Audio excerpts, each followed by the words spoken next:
নাগরিক সুবিধা থেকে বঞ্চিত মাদারীপুরের শিবচরের পদ্মার চরের বসবাসরত ২ শতাধিক পরিবার। নেই বিদ্যুৎ, শিক্ষা প্রতিষ্ঠান, এমনকি স্বাস্থ্য সেবা কেন্দ্র। ফলে মানবেতর জীবনযাপন করছে চরবাসীরা। এমন অবস্থায় দ্রুত মৌলিক অধিকার নিশ্চিতের দাবি তাদের। বেলাল রিজভির তথ্য, চিত্রের ডেস্ক রিপোর্ট। মায়ায় বাঁধা পারিবারিক সন্ধি আর প্রকৃতিকে ঘিরে রচিত হয় চরবাসীর জীবন্ত জীবনী। নিজেদের অস্তিত্ব টিকিয়ে রাখতে প্রকৃতির সাথে বছরের পর বছর চলে লড়াই সংগ্রাম। ঝড় বন্যার মতো কঠিন অবস্থায়ও নিজের ছোট্ট ঘরেই তাদের দিন যাপন।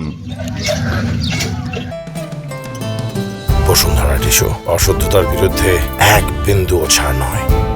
পদ্মাপাড় থেকে কিছু দূরেই শিবচরের চর জানাজত ইউনিয়নের সামিদ খানকান্দি এলাকার এই পদ্মার চরে ২০০০ মানুষের বসতি। প্রায় ২৮ বছর ধরে এখানে বসবাস করছে ২ শতাধিক পরিবার। তবে বসতি থাকলেও নেই ন্যূনতম নাগরিক সুবিধা।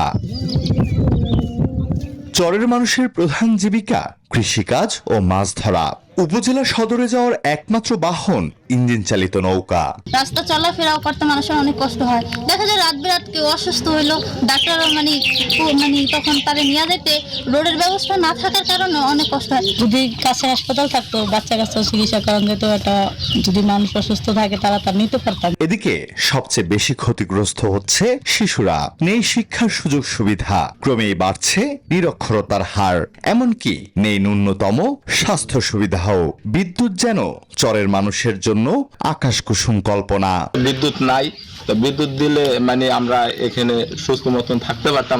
সরকারি বরাদ্দ পেলে চরবাসীর উন্নয়নে কাজ করা হবে বলে দায়সারা জবাব উপজেলা নির্বাহী কর্মকর্তার। চরে যারা বসবাস করে, চরের পদ্মার পারে যারা সংগ্রাম করে টিকে আছে, আমরা সেটা সরকারকে জানাবো। যদি সরকার থেকে তাদের জন্য বিশেষ কোনো প্রকল্প বা বিশেষ উদ্যোগ গ্রহণ করে, তাহলে এই এলাকার মানুষদের উপকার হবে। চরের অধিকাংশ মানুষই দরিদ্র হওয়ায় নিজেদের উদ্যোগে উন্নয়ন সম্ভব হচ্ছে না। তাই সরকারি সহায়তার দাবি চরবাসীর। Desk report, news 24।